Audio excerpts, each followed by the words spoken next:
자, 오늘부터 이제 대림절이 시작됩니다. 이 대림절은 영어로는 이제 애드벤트라고 해서요. 이제 도래하다, 임하다 이런 뜻을 가지고 있는데요. 그래서 이 대림절 기간에는 이제 뭐 앞에 보시는 것처럼 네 개의 초, 이 초를 켜는 의식으로 예수님이 오신 의미가 무엇인지를 또 묵상하고 예수님을 깊이 생각하는 이제 그런 절기가 이제 대림절입니다. 그래서 이 초도 색깔이 다 다르듯이 의미가 다 달라요. 첫째 주는 이제 기대와 소망, 뭐 둘째 주는 평화, 셋째 주는 기쁨, 마지막은 사랑 이렇거든요. 그 중에서도 오늘 이 기대와 소망을 상징하는 이 첫 번째 초를 이렇게 켜게 되었는데요. 이 초들의 색상을 보면은 가장 진한 보라색이 이제 첫 번째잖아요, 보면은요. 그리고 이 대림절 처음 시작은요, 사실 굉장히 이렇게 좀 진하고 어둡고 이런 의미를 가지고 있습니다. 뒤로 갈수록 예수님의 정결을 상징하는 이제 밝은색, 흰색, 이제 이렇게 바뀌는 거예요. 그래서 매주 조금씩 밤이 길어지고 어둠이 짙어지면 그제서야 이제 하얀 초로 상징이 되는 성탄을 우리가 맞이하게 되는 것이죠. 그래서 T.C. 워런이라는 분은 빛을 갈망하기 위해서는 먼저 어둠을 실감해야 된다. 이런 말을 했거든요. 근데 우리 시대가 보면 다 그런 것 같아요. 요즘 우리 교회 옆에 매년 보면 여기 근린공원에다가 그 성탄 조명 장식 엄청나게 밝게 이렇게 해놓잖아요. 궁금하시면 한번 저녁에 와보세요, 여러분. 와, 정말 올해는 더 밝더라고요, 보니까. 완전 그 불야성이라고 하잖아요, 왜. 너무 밝게 막 이렇게 해놓는데요. 뭐 이제는 생각해보면 어딜 가도 이렇게 아주 컴컴하거나 어두운 데는 없는 것 같아요, 보면은요. 밤늦게까지 LED 조명을 켜놓고 모니터와 TV TV 다 이렇게 켜놓고 막 그 빛 아래에서 일하기도 하고 쉬기도 하고 이제 그러죠.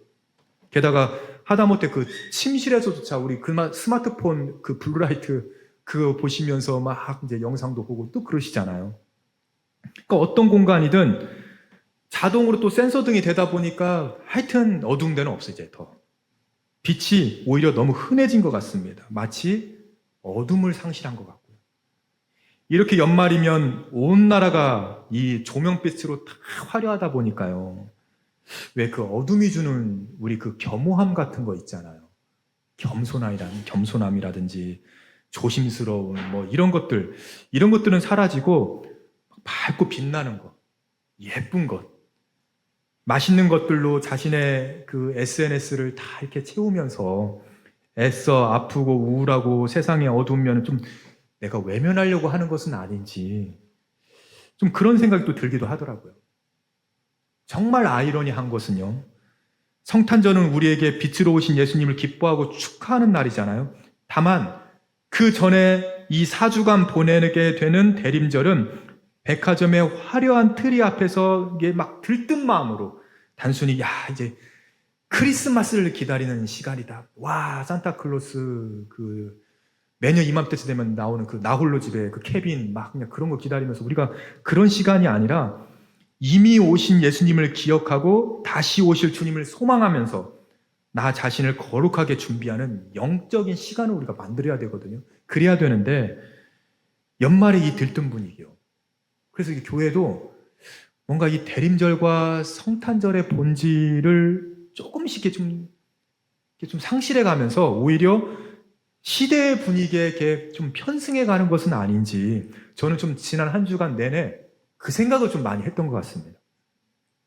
그뿐만 아니라 이제 나이가 들고 해가 지나면은 그 해가 지나면 지날수록 이제 겪게 되는 것들이 뭐예요? 왠지 이렇게 막 좀 불안하잖아요. 노후에 대해서도 좀 불안한 것도 있고 왠지 모를 상실감들도 있어요. 마치 그 불 꺼진 낯선 건물인데 불 꺼진 데 들어가 보셨나요? 왠지 긴장되잖아요. 이렇게 두렵고 그런 것처럼 불안한 것처럼 마음도 힘든데 몸도 따라주시잖아요. 이제는. 아유, 내가 이제 이 나이에 뭘 할 수 있나. 저도요, 제가 여기서 보는 쪽에 모니터가 하나 있거든요. 저 모니터가 틀림없이 3년 전까지만 하더라도 글자가 다 보였는데, 이제는 글자가 잘 안 보여요, 여러분. 그래서 저한테도 이제 이 노안이 찾아오셔가지고요. 이제 저 모니터 바꿔야 되나 봐요, 이제. 아무튼, 뭔 얘기를 하는 거야. 아무튼, 이제 이런 생각 갖고 있는 게 이제 우리 시대인데요. 그래서 진짜 이 시대 현대인들이 겪는 보이지 않는 어둠. 이게 있는 것 같아요, 이제는요. 그래서 어떤 분이 저한테 이런 말씀 하셨거든요. 목사님, 이제 제 인생에 새로운 기적이 일어날 나이는 아니잖아요. 이 말씀 하시더라고요.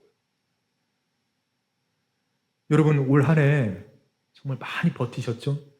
마음도 지치고 몸은 이제 예전 같지 않고 신앙도 예전처럼 뜨겁지 않은 것 같아요. 그런 분들도 계실 겁니다. 저도 솔직히 가끔은 그랬던 것 같습니다. 그래서 우리 하나님은요, 이런 분들 마음 가운데 찾아오시더라고요. 그래, 지금 힘들지? 지금 좀 많이 상실했지? 찾아오세요. 제가 이런 고민과 생각으로 올해 대림절에는 우리 성도님들과 함께 예수님의 오심과 다시 오심을 깊이 좀 묵상해 봐야 되겠다, 이런 다짐을 하게 되었는데요. 이제 그러던 중에 제가 찾아낸 본문이 이 마리아의 창가, 이 누가복음 1장의 말씀 아니겠습니까? 대림절 이 4주 동안 이 마리아의 찬가, 이 본문을 차근차근하게 한번 정리해 보면서요, 이 짧은 노래가 가지고 있는 의미를 같이 좀 살펴보는 게 좋겠다, 이제 이런 마음을 주셨거든요. 그래서 4주 내내 이제 이 누가복음 1장, 이제 오늘 본문 다음 주에도 읽고, 여러분 그럽니다. 제가 잘못한 게 아니고요. 계속해서 누가복음 1장의 본문만을 함께 묵상하게 될 거예요. 그 중에서 오늘은 이 마리아의 창가에 대한 배경과 구조에 대해서 먼저 함께 이제 살펴보고자 하는데요. 자, 먼저 이 마리아의 이 창가는 찬양을 말하는 거죠. 이 배경이 되는 이야기를 좀 보면은요, 좀 우리가 좀 읽진 않았지만 다 아는 이야기예요. 누가복음 1장 26절부터 보면은 가브리엘이라는 이 천사장이 마리아에게 나타나서 이제 그 31절에 이렇게 나오죠. 보라, 네가 잉태하여 아들을 낳으리니 그 이름을 예수라 하라. 예언을 합니다. 그런데 이 예언을 들은 마리아의 반응이 이제 34절에 나와요. 34절에 이렇게 나오죠. 마리아가 천사에게 말하되 나는 남자를 알지 못하니 어찌 이 일이 있으리이까? 이제 이렇게 말하는 거예요. 그러니까 자기는 남자를 모르기 때문에 절대로 이런 일이 일어날 수 없다, 이제 이렇게 말하는 거 아니겠습니까? 자, 이런 마리아에게 천사가 또 이렇게 말을 합니다. 누가복음 1장 37절에 이렇게 나오죠. 대저 하나님의 말씀은 능하지 못하심이 없느니라. 아니, 이게 인간의 상식으로는 불가능한 일이지만 하나님께서는 불가능이 없다라고 말씀해 주시는 거예요. 그리고 그 불가능이 없는 분이 지금 일을 하신다는 거죠. 이 말을 들은 마리아의 반응이 참 놀라운데요. 38절 말씀, 우리 38절 말씀 성경문을 한번 같이 읽어보겠습니다. 마리아가 이르되 주의 여종이 오니 말씀대로 내게 이루어지다 하매 천사가 떠나가니라. 아멘. 내가 이해는 안 되지만 하나님은 불가능이 없는 분이기 때문에 그 하나님께서 나에게 이런 말씀을 하셨다면 그 말씀대로 이루어질 거라는 거예요. 그리고 자기가 지금 알게 된 이 놀라운 비밀을 이제 친척이었던 엘리사벳을 찾아가서 말을 하게 됩니다. 이 엘리사벳은 제사장의 아내였거든요. 그러니까 그 하나님에 대해서 꽤 많이 알고 있었을 거예요. 게다가 나이도 마리아보다 훨씬 더 많은 이제 그런 사람이었거든요. 누가복음 1장 7절을 보면 엘리사벳이 나이가 많아 임신을 할 수 없는 여인이라고 한 걸 봐서는 그 사촌 언니지만요 50대, 60대였을 거예요. 틀림없이. 그에 반해 이 마리아는 이제 10대 중반이었거든요. 아니, 그 어린 10대가요, 우리 5, 60대가 겪는 그 느끼는 두려움을 똑같이 느끼고 있는 거지. 나 어떡하지? 이거 누구한테 어떻게 말해야 돼? 큰일 났네. 이제 이러는 거죠. 그런데 마침 60 가까이 되어 임신을 할 수 없었던 엘리사벳이 아이를 잉태해서 그 아이가 뱃속에서 자라고 있다는 이야기를 듣게 된 거죠. 그래서 먼저 이렇게 기적을 체험한 엘리사벳에게 자신이 들은 이 이야기 있잖아요. 천사의 이 예언에 대해서 묻기 위해서 찾아간 것입니다.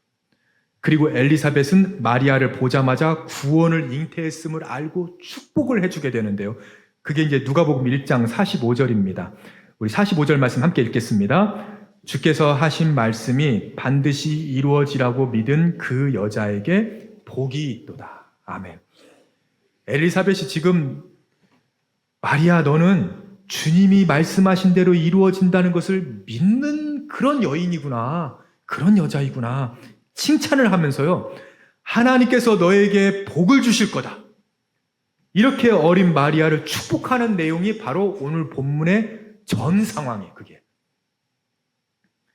그리고 마리아가 엘리사벳에게 받은 축복을 가지고 하나님을 찬양하는 것이 바로 오늘 우리가 읽은 이 본문이라는 것이죠. 제가 주목하게 된 것은 마리아가 이 찬양을 만들어서 노래하게 되는 과정까지를 보면요. 이 마리아의 어떤 신앙 단계와 우리 성도가 경험하는 신앙의 단계와 비슷한 점을 발견하게 되거든요. 총 이 세 가지로 구분해 볼 수가 있는데 핵심은 이거예요. 하나님의 은혜가 마리아를 비롯한 우리 인간에게 어떻게 임하게 되는가? 그리고 그 은혜를 경험하게 된 사람은 어떤 반응을 보이게 되는가? 바로 이건데요. 자, 그 첫 번째 단계가 뭐냐면 부정의 단계입니다. 부정하는 거예요.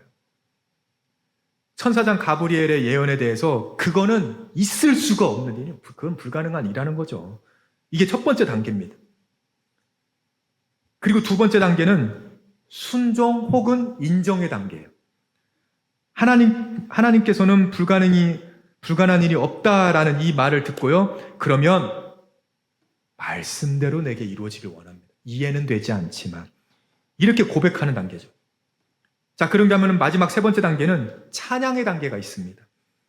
친척 엘리사벳을 통해서 축복을 확인받고는 하나님께 나아가는 그 찬양하는 단계. 하나님 찬양하게 돼요. 근데 우리도 역시 이 세 가지 단계를 경험하게 된다는 것이죠. 우리가 처음 복음을 접할 때는요, 대부분의 사람들이 보이는 첫 번째 단계는 부인하는 겁니다. 안 믿어져요. 내가 죄인이라고요? 왜 내가 죄인입니까? 이러는 거죠. 심지어 어떤 분은 나를 위해 누가 죽었다고요? 아니 왜요? 그분이 죽으신 게 나하고 무슨 상관이에요, 그러면? 내가 영원히 산다고요? 나는 그런 거 안 믿어요.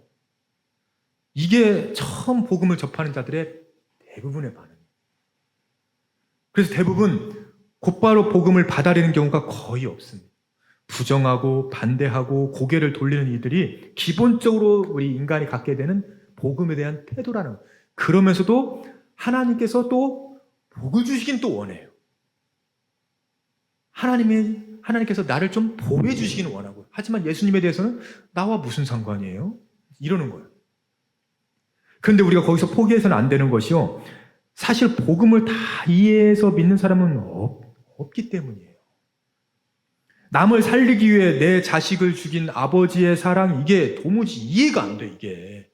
원수를 사랑하라는 말도 이해가 안 돼요, 이게. 이렇게 복음이 이해가 안 되지만 이 복음을 듣고 배우고 말씀대로 살려는 사람들과 함께하는 동안에 내 마음 한편에는 이것이 믿음이라는 것이요, 자라기 시작한다는 거예요. 생성되기 시작하고요. 그래서 여러분들 다 큰 자녀들이 나는 하나님 믿는다고 하고 다 그렇게 이제 말씀들을 하시잖아요. 근데 교회 와서 함께 예배드리는 거 굉장히 중요합니다. 기도의 자리에 함께하는 거 굉장히 중요합니다. 거기서 믿음이 자라기 시작하거든요. 이게 굉장히 중요하다는 거예요. 자, 그러면 여러분 어떻게 되겠어요? 내가 다는 모르지만 진짜 그런 것 같다. 내가 이해가 되지는 않지만 예수님이 나를 위해 십자가에 달려 죽으시고 내가 그분의 믿음으로 말미암아 사망에서 생명으로, 죄인의 신분에서 자녀의 신분으로 옮기게 된 것 같다. 이걸 듣고 배워야 알죠. 경험해봐야. 이전과는 다른 확신이 내 안에서 이제 일어나기 시작하더라는 거예요. 그게. 여러분, 이게 바로 믿음이고요. 믿음은 처음부터 하나님께서 100% 완전히 주시는 거 없습니다. 자라기 시작하는 거예요. 이 믿음으로 인해서 이제 내가 하나님의 자녀로 살겠다라는 다짐을 하게 된다는 것이죠. 그리고 그 다음으로는 그동안 내가 이제 정말 예수님이 내 삶의 정말 주인이 되시고 내가 그 믿음 안에서 주님과 동행해야 되겠다. 함께 해야 되겠다. 이 결심을 하게 되니까요. 설교 한 편을 들어도 그냥 듣고 지나가는 것이 아니라 마치 나에게 주시는 말씀 같다. 이게 느껴지기 시작하는 거예요. 성경을 더 깊게 읽고 싶어지고요. 더 깊이 묵상하고 싶고 예수님에 대해서 궁금해요. 이제는. 복음을 좀 더 듣고 싶고요. 잘 모르는 찬양이더라도 가사가 마음에 와닿기 시작합니다. 그리고 나에게 일어나는 모든 일들이 이게 하나님이 나를 위해서 하시는 일들이구나라고 이게 정말 믿어지기 시작하는 거예요.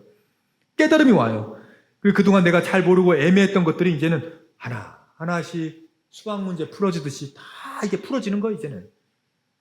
바로 그때 감격과 감탄이 밀려오면서 이 어린 마리아처럼요, 하나님을 찬양하게 되는 거 아닙니까? 마리아 시대에 뭐 예수님이 있었습니까? 성경이 있었습니까? 예수님을 낳은 어머니인데 무슨 예수님을 보기를 했겠어요, 뭐랬겠어요? 이게 근데 믿어지긴. 그런데 여기서 마리아와 다르게 우리가 겪고 있는 이 한 가지 단계가 또 있습니다. 바로 다시 부정의 단계로 돌아가요. 다시 부정의 단계. 말 그대로 다시 옛사람으로 그냥 돌아가 버리는 거예요. 이 단계가 어떤 사람은 올 수도 있고 안 올 수도 있습니다. 다시 부정의 단계는 예수님을 만났어요. 내가 은혜도 체험하고요. 믿음은 있지만 사는 게 너무 바쁘고 버겁고 현실적인 유혹이 너무 많다 보니까 이게 너무 커요. 은퇴는 점점 더 빨라지죠. 자식 키우는데 온 힘을 다 쏟아야 되죠. 뜻하지 않은 질병이 어려움으로 찾아와야 되게. 그래서 예수님을 부정하지는 않지만 더 깊은 순종의 단계로 들어가지 못하는 게 우리 현대 이 크리스천들의 특징이더라는 겁니다, 이게. 저는 그래서 어떻게 하면은 우리가 이 부정의 단계로 돌아가는 것이 아니라 더 깊은 신앙의 단계로 들어갈 수가 있을까? 제가 이제 이것을 많이 고민하는 거 아니겠습니까? 그런 차원에서 아직은 어둡지만 이 기다림의 시간을 보내고 있는 이 대림절 기간에 이 마리아의 찬가라는 찬양을 가지고, 이 찬양이 가지고 있는 특징을 그것이 무엇인지 두 가지를 한번 정리를 해봤거든요. 자, 이 마리아의 찬양의 특징, 이 첫 번째는요, 전심으로 드리는 찬양이에요. 전심으로 드리는 찬양. 자, 오늘 본문 46절과 47절 함께 읽겠습니다. 마리아가 이르되 내 영혼이 주를 찬양하며 내 마음이 하나님 내 구주를 기뻐하였음은. 아멘. 내 영혼이라고 그러고요, 내 마음이라고 합니다. 이 표현을 연달아 사용하고 있는 거 우리가 보게 되는데요. 이 두 표현을 이제 합치면 어떻게 되냐면은 내 모든 것이 주님을 찬양합니다. 내 모든 것. 내 모든 마음과 뜻과 힘을 다해서 나의 모든 것이 전부가 다 하나님을 찬양합니다. 이렇게 찬양을 시작하는 거예요. 준비 찬양 이런 거 없어요. 마리아는 처음부터 내 모든 것을 다해 찬양해요. 단순히 그냥 예수님이 성탄절에 오셨나 보네, 이 정도가 아니더라는 거예요, 지금. 예수님이 지금 내 안에 계십니다라고 확인하고 나니까 내 전부를 다해 하나님을 예배하고 싶다는 반응으로 이게 이어지더라는 거죠. 천사장 가브리엘을 통해서 확인했죠. 또 자신의 이제 그 친척인 엘리사벳을 통해서 그걸 확인했잖아요. 이제 흔들림 없어요, 이제 마리아는요. 이제 오늘부터 이렇게 대림절이 시작되었는데요. 강대상이 이렇게 예쁘게 장식도 하고, 또 오늘 교회 곳곳에 또 성탄 장식도 하면서 우리 가운데 구원자로 오신 이 예수님을 생각하면서 이제 여러 장식들을 하게 되지 않습니까, 이제? 그렇다면 우리는 이 장식들을 보면서 예배하는 가운데 우리 가운데로 오신 예수님을 정말 내가 기뻐하고 즐거워하고 찬양하고 소망하고 있는가? 여러분, 우리가 이 질문을 좀 해봐야 되지 않을까요? 우리를 대신해 죽기 위해서 예수님이 인간이 되셨어요. 여러분, 누군가를 대신해서 죽기 위해 태어났다면은 그거는 기쁜 일일까요? 슬픈 일일까요? 그거는 슬퍼해야 되는 일 아닌가요? 내가 누구를 대신해서 죽기 위해 태어났는데? 아니, 누군가를 대신해 죽기 위해 태어났다면 슬퍼해야죠. 근데 우리는 성탄 때마다 기쁘다 구주 오셨네 찬양하잖아요. 왜 그렇게 찬양할 수 있어요? 그분하고 나하고 관계가 되거든요. 이게 이야기가 있어요. 왜 나를 대신해 죽으셨는지 내가 알거든요. 그러니까 기쁜 거예요. 마리아처럼. 나랑 그분하고 상관없으면 슬퍼해야 된다니까, 오히려. 아직도 성탄절의 주인공이 이 산타클로스라고 생각하는 분들, 나올 집에 케빈이라고 생각하는 분들 아마 아무도 안 계실 겁니다. 죽을 수밖에 없던 우리를 대신해서 죽으신 예수 그리스도로 말미암아 죽지 않고 영생을 얻게 된 것을 정말 전심으로 기뻐하고 즐거워하게 되었는지, 이게 궁금한 거예요. 아마 대한민국 사람이라면 올 한 해 우리 사회가 유난히 더 위기가 있다는 것은 아마 다들 동의하실 거예요. 이 정치적인 성향이라든지 신앙이 보수냐 진보냐 여기에 상관없이 어느 쪽이든 이 평안하지 않은 것 같습니다.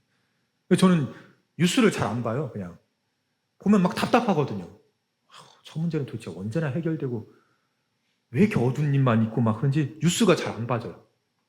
서로 갈라지기도 하고 진영 싸움 하느라고 피해를 입은 것은 언제나 보면은 다 보면 이게 뭐예요? 다 힘없는 서민들이 보면 소외당하고 고통당하는 이들, 일자리가 없는 청년들, 노동자들 다 그런 것 같습니다.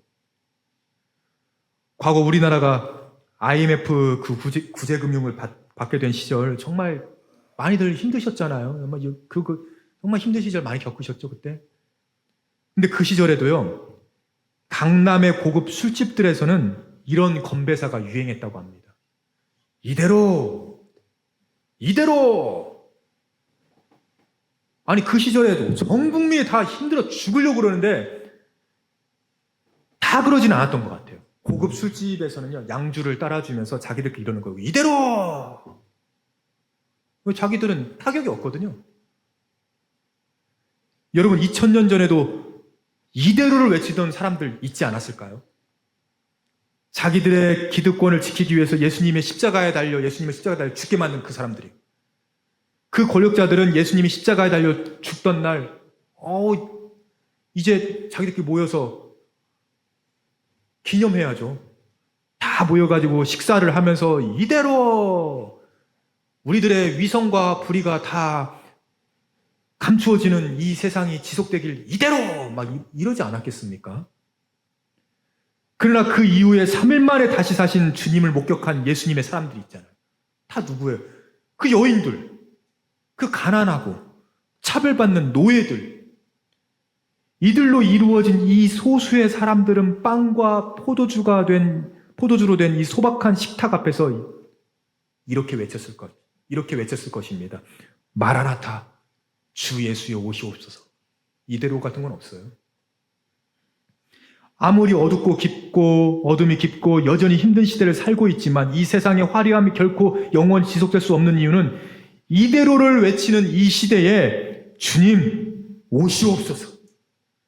이렇게 고백하는 교회 공동체가 아직도 이 땅 가운데 존재하기 때문이라는 거예요, 여러분.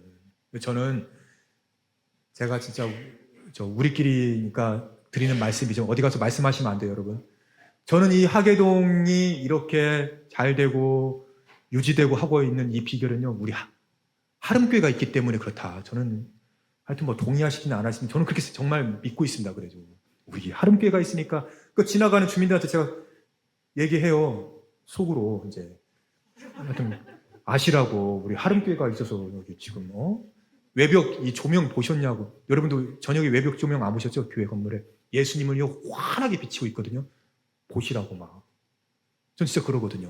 교회가 있기 때문에 그래요. 우리 교회가 있기 때문에 이 하계동도 이제 막 10대 중반밖에 안 된 어리 소녀에게는 이게 너무나 가혹한 사명이거든요. 정혼자도 있지만 결혼은 또 이제 뭐 결혼 아직 안 했지만 아이를 갖게 됐잖아요. 뭐 파혼은 당연한 거고요. 설령 이 아이가 태어난다고 해도 이 아이 때문에 부모는요 평생 수치스럽게 살아야 되는 거예요. 결혼하기 전에 이제 애가 나왔으니까요. 마리아가 지금 처한 상황이야말로 어둡고 더 어두운 그런 상황 아니겠습니까? 그런데 이 어린 마리아가요 지금 기쁨과 즐거움을 하나님께 찬양드리는 거예요. 이대로가 아니라 내 영혼이, 내 마음이, 내 전부가 하나님을 찬양합니다. 이렇게 외치는 것이죠. 사랑하는 우리 성도님들, 우리도 때로는 이대로를 말하고 싶을 때가 있지 않습니까? 내 건강 이대로, 내 자녀 문제 이대로, 내 사업 이대로, 내 믿음 이대로. 더 순종하지 말고 이대로. 하지만 예수님께서는요, 그 이대로를 깨뜨리고 진짜 소망을 주시기 위해 오셨다는 거예요, 우리에게. 그래서 아무리 어둡고 심각하더라도 기쁨의 좋은 소식인 우리 주 예수 그리스도의 오심은 그 어떤 소식보다도 더 큰 기쁨의 소식이기 때문에 우리 역시 우리가 그분을 향해서요, 마라나타 이렇게 목소리 높여 찬양해야 될 줄로 여러분 믿으시기를 바랍니다. 자, 그런가 하면 이 마리아 찬양 두 번째 특징은요, 오직 하나님께만 집중하는 찬양. 46절과 47절 다시 한번 보세요. 마리아가 이르되 내 영혼이 주를 찬양하며 내 마음이 하나님 내 구주를 기뻐하였음은. 마리아는 지금 자기가 큰 결심을 하고 하나님께 순종한 것 전혀 자랑하지 않습니다. 자신의 믿음이 이렇게 크고 내가 용기가 많다는 것도 뭐 내세우지도 않아요. 나중에 천국에 가서 그 마리아를 만나면 그 모든 사람들이 성모님, 성모 마리아 뭐 이게 저는 마리아가 부담스러울 것 같아요, 진짜로요. 나는 한 번도 성모라고 생각해 본 적이 없는데 왜 이렇게 성모라고 하냐고. 자기를 드러내질 않는다니까요. 오직 내 영혼이 주를 찬양하며 내 구주를 기뻐하였음은 여기에만 초점을 맞추고 있더라고요, 보니까. 오직 하나님께만 초점을 맞추고 있어요. 그래서 우리가 잘 아는 이 찬송가 288장, 여러분 아시잖아요? 예수를 나의 구주 삼고, 이 찬송가인데요. 여기 3절 가사가 이렇습니다. 주 안에 기쁨 누림으로 마음의 풍랑이 잔잔하니 세상과 나는 간 곳 없고 구속한 주만 보이도다. 1부 때는 제가 키를 너무 높게 잡아가지고 부르다 말았는데 하여튼 2부 때는 좀 되네요, 제가. 후렴 가서 어떻게 돼요?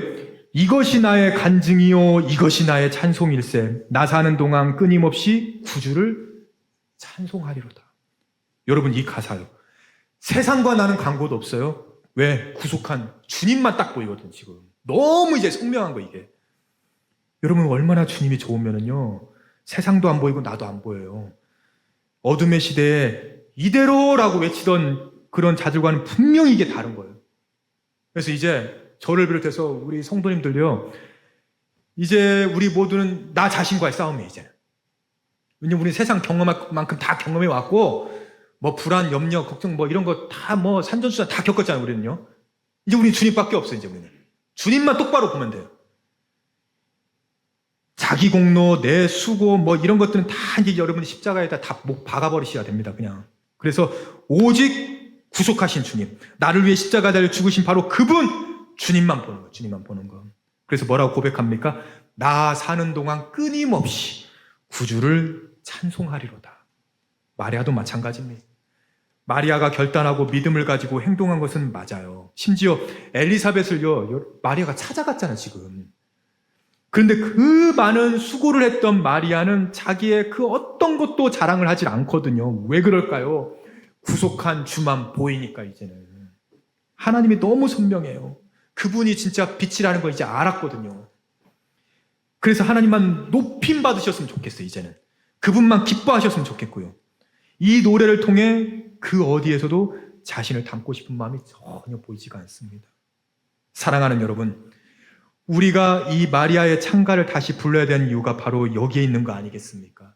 나를 바라보는 것이 아니라 세상의 것을 구하면서, 세상의 것을 구할 것을 구하면서 자꾸 이제 이대로를 외치는 것이 아니라 그 구속하신 주님만을 바라보면서 마라나타, 주여 오시옵소서, 그렇게 고백할 수 있는 이 시대의 마리아와 같은 우리 성도님들 다 되실 수 있기를 주님의 이름으로 소망합니다. 자, 이제 마지막으로 이 마리아의 찬가 노래 안에 있는 내용들이 어떤 것인지를 간단하게 살펴보면서 이제 오늘 말씀을 마치려고 하는데요. 이 마리아의 찬가 속에 담겨진 핵심적인 표현들 위주로 한번 살펴보겠습니다. 자, 먼저 49절과 50절인데요. 49절, 50절 같이 한번 읽겠습니다. 능하신 이가 큰 일을 내게 행하셨으니 그 이름이 거룩하시며 긍휼하심이 두려워하는 자에게 대대로 이르는도다. 아멘. 마틴 로이드 존슨 목사님이란 분은 우리가 방금 읽은 이 본문 안에 하나님에 대한 성품이 담겨져 있다라고 말을 했거든요. 그러니까 마리아가 찬양하는 이유가 하나님이 행하신 위대한 일들과 그분의 놀라운 성품 때문에 찬양한다는 거예요, 지금. 자, 그 첫 번째 성품이 하나님의 전능하심입니다. 49절을 다시 보면 마리아는 하나님을 능하신이라고 표현해요. 능하신이. 능하다는 말은 전능하다는 말이죠. 그 어떤 것도 다 행할 수 있는 능력이 그분에게 있다는 거예요, 지금. 어떤 힘이에요, 여러분? 사망에서 생명으로 옮겨놓을 만한 힘. 누구도 할 수 없는 힘이죠. 마귀와 사탄의 힘으로부터 우리를 지키실 그 힘이 있다는 거 아니겠습니까? 그 죄를 향해 끌려가고 있던 우리를 끄집어내실 수 있는 힘이 있거든요. 여러분, 우리가 아무리 선한 말, 좋은 말, 위로의 말, 격려의 말을 많이 해도요, 힘이 없으면 어떻게 돼요? 아무 일도 일어나지 않습니다. 그냥 좋은 말일 뿐이에요. 그런데 하나님은 말이 아니라 힘이 있으시거든요. 그분은 전능하신 분이고 능력이 있으세요. 그 능력을 가지고 계신 분이기 때문에 우리가 그분을 찬양할 수 있는 것이죠. 우리를 보호하시고 건져내길 원하신다면 하나님께서는 그렇게 하실 거예요. 왜 그렇습니까? 그분은 전능하신 분이니까요. 우리는 힘이 없고 능력이 없지만 마리아가 찬양한 그 하나님이 오늘 우리의 하나님이시기 때문에 주님의 능력을 구할 수 있는 거 아니겠습니까? 전능하신 나의 주 하나님은 능치 못하실 일이 없네. 바로 우리의 고백이 되는 줄로 믿습니다. 자, 두 번째로는요, 하나님의 거룩하심이 있어요. 하나님의 거룩하심. 49절 말씀 다시 한번 보세요. 능하신 이가 큰 일을 내게 행하셨으니 그 이름이 거룩하심. 역시 또 우리끼리 하는 말이지만요, 여러분. 아니, 하나님께서는 굳이 그 아들을 죽이지 않으시고 그냥 우리를 좀 구원해 주시면 안 되나요? 아유, 왜 이렇게 복잡한 과정을 통해서 이렇게 인간을 구원해 주셔야만 했을까요? 죄의 삭은 사망이라고 하셨잖아요. 인간이 선악을 알게 하는 그 나무의 열매를 따먹어서 그 원죄로 말미암아 모두가 다 죄인이 되며 결국에는 모두가 죽을 수밖에 없는 사람들이 다 되었습니다. 물론 이렇게 말씀을 하셨지만 인간이 너무 불쌍한 거예요. 인간이 너무 불쌍하니까 용서하기로 결정하신 거죠. 근데 만일 너희 인간들이 죄를 지었지만 니네가 지었지만 아유 그래 뭐 그럴 수도 있지. 그냥 용서할게 하면서 쉽게 용서를 해줬다면 어떻게 되는 거예요? 하나님은 공의의 하나님이 아니신 거예요. 그러면 하나님은 정의의 하나님이 아니시고요. 공의롭다 정의롭다는 것은 그분이 하신 말씀을 스스로 지킬 수 있을 때 그게 가능한 것이기 때문에 그렇습니다. 그래서 하나님이 보시기에 인간들을 구원하시기 위해서 그 거룩을 지키기 위해서요. 거룩을 지키기 위해서는 피해 제사가 필요하거든요. 인간을 대신해서 그 모든 것을 끌어안고 고통당해야 될 희생제물이 필요하셨던 거예요. 그리고 네가 해. 신목사 네가 해. 김장훈 네가 해. 이렇게 말씀하시지 않고요. 스스로 그걸 하시기로 결정한 거예요.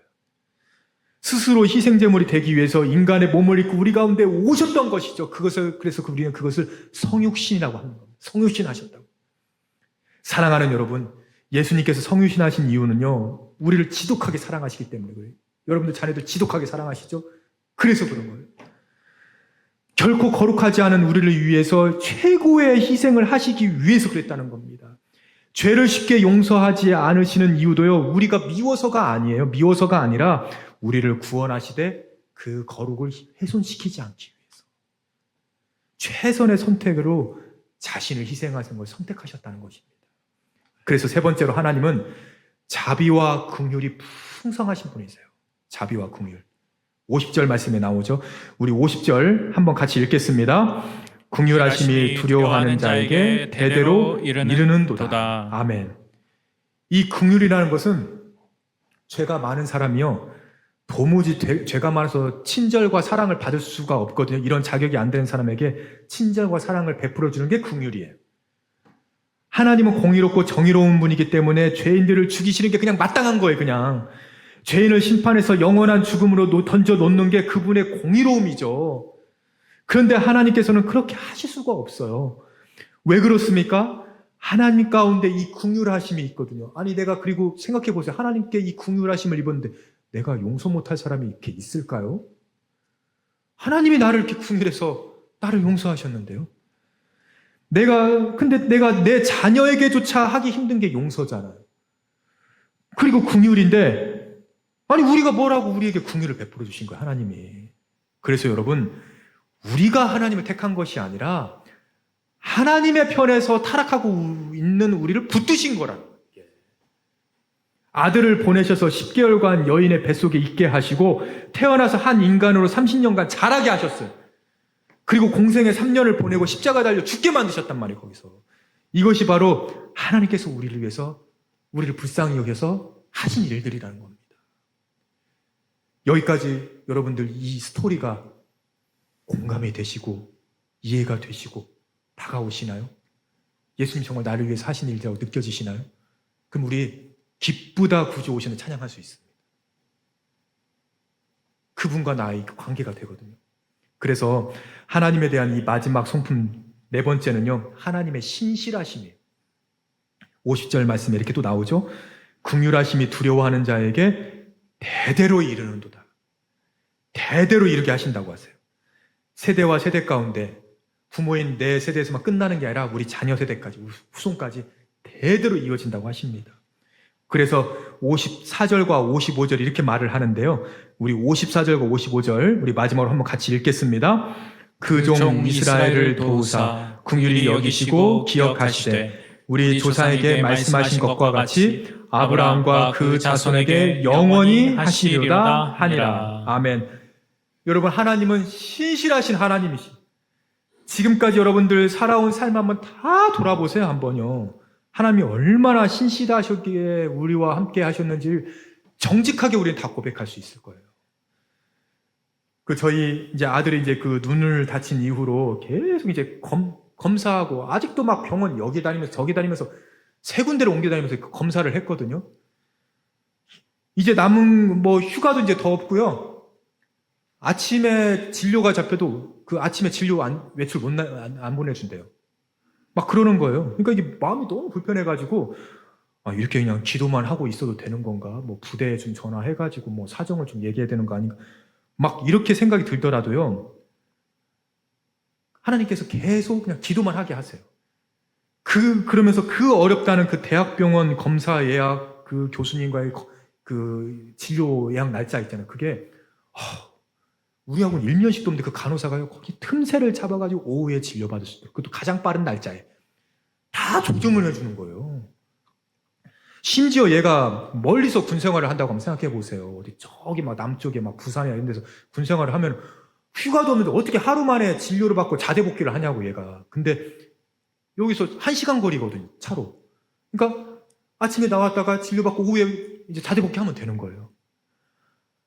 돌이켜 보면은 하나님께서 우리 가족을 붙들고 계시네. 또 일하시네. 우리가 이러는 거 아니겠습니까? 그래서 지금까지 함께 하신 그 하나님의 우리 신실하신 우리가 경험하니까요, 성경이 이 말씀을 믿어져요. 영원히, 대대로. 이게 우리 때 끝나지 않겠지. 하나님께서 영원히, 대대로. 우리 인간처럼 이대로가 아닙니다. 이대로가요. 대대로, 영원히. 계속해서 그분은 신실하고 믿을 만한 분이라고 말하는 거 아니겠습니까? 내가 그 AS 기간을 한 3년간만 신실해 줄게. 횟수가 정해져서 한 30번 이렇게 말씀하시지 않는다는 것이죠.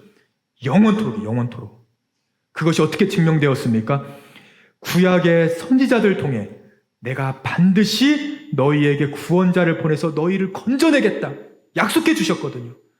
그래서 구약의 많은 하나님의 사람들은요, 언젠가 오실 그 메시아에 대한 소망만 붙들고 그냥 살았던 사람들이에요. 근데 그 모든 사람이 꿈꾸고 들었던 그 언약의 말씀이 성취되는 것이 바로 이 마리아에게 일어난 이 예수님의 탄생 이야기, 이 초림의 사건 아니겠습니까? 근데 여러분, 여기서 우리는 끝나지 않아요. 이미 오신 예수 그리스도께서 우리에게 또다시 약속하신 거 여러분 아시죠? 반드시 다시 오겠다. 반드시 다시 오겠다는 거. 내가 분명히 지금은 떠나지만 이 땅에 없는 것처럼 보여서 너희가 다 이대로를 외치면서 그렇게 또 살아가겠지만 결국 언젠가 마라나타 다시 오게 될 거래. 그렇게 말씀하시는 겁니다. 그러니 내가 반드시 다시 올 테니까 너희들 이 기다림, 이 신실한 약속 잊지 말고 반드시 너희들도 믿음 가운데 살아야 돼. 기다려야 돼. 이 약속이 성취된다는 걸 가르쳐 주시는 거예요. 사랑하는 우리 성도님들, 여러분 인생에서 가장 중요한 때가 언제셨나요? 여러분들 인생의 가장 중요한 때는요, 잘 되고 있을 때가 아닙니다. 잘 나갈 때가 아니라는 거예요, 우리가. 도리어 가장 어두운 때가 여러분들이 빛이 시작되는 바로 그때거든요. 가장 어두운 때 빛이 시작하는 거예요. 그때부터, 왜냐하면 하나님께서 이제 개입하시기 시작하거든요. 지금 어두운 때가 오히려 가장 중요한 때고 가장 은혜의 때라는 것입니다. 마리아가 이 노래를 부를 때는요, 문제가 하나도 없는 때가 아니었죠. 여러분, 그 15살, 16살이었는데 그 전까지 무슨 힘든 일이 있었겠어요, 그 어린 소녀가. 지금 인생의 최대 위기를 만난 거라니까, 지금요. 그런데 그 어둠 한가운데서 내 영혼이 주님을 찬양합니다. 이렇게 고백하는 거예요. 그래서 우리는요, 마리아보다 더 나은 찬양으로 우리는 하나님께 나아갈 수 있습니다. 말씀드렸죠? 예수님을 마리아는 보지도 못했지만 하나님 찬양했다고요. 그러나 우리는 이미 우리는 이 예수 그리스도의 복음을 들었잖아요. 그렇기 때문에 하나님은 우리 모두를 더 깊은 찬양의 자리로 우리를 이제 초대해 주시는 거예요, 여러분들. 이 자리에 여러분들 초대해 주신 거예요, 하나님께서. 이제 우리의 모든 삶이 그 찬양의 증거가 되어야 될 줄로 여러분 믿으시기를 바랍니다. 자, 그래서 이번 한 주간 이 마리아의 찬가, 특별히 이 46절과 47절을 붙들고 여러분 한 주간을 기도하셨으면 좋겠어요. 그 하루를 시작하시면서 내 영혼이 주를 찬양합니다. 그렇게 고백하시면서 하루를 좀 시작해 보세요, 여러분. 복잡한 일이 있으신가요? 그렇다면 주님, 이 복잡한 상황 속에서 임하시옵소서. 건강으로 또 재정으로 문제가 생기셨습니까? 어려움을 겪으신가요? 주님, 이 힘든 상황 가운데로 임하시옵소서. 우리가 이렇게 믿음으로 고백하며 찬양을 올려드릴 때, 대림절 첫째 주일 가장 이 초가 어두울 때, 이 세상이 어두울 때, 내 마음이 제일 어두울 때 하나님께서 빛을 비추어 주시기를 시작하실 줄로 믿습니다. 그래서 이번 한 주간 마리아의 찬양이 내 찬양이 되고, 우리 가정의 찬양이 되고, 우리 교회의 찬양이 될 수 있기를 주님의 이름으로 간절히 축원합니다.